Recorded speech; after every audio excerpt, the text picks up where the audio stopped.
geldi uçur değer bura desinler. Kaloğlu lele geldi Sivre atışmaya gelmiş köy. Sen o gün o da ne de. Bize de bir iki tane karşı konuda zaten verdin ha ayıp diyor ha. Ya çoğulan susala. Adam tek başına atışmaz ala ne olur bala. Orada neyi vururlar dibine kadar giribler.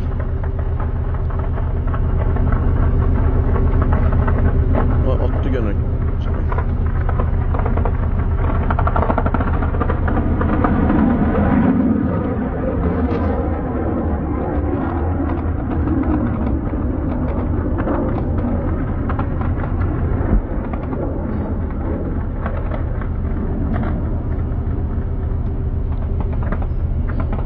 Fikrini gideceğim ediysen bura o kör kurşun dille ne diller.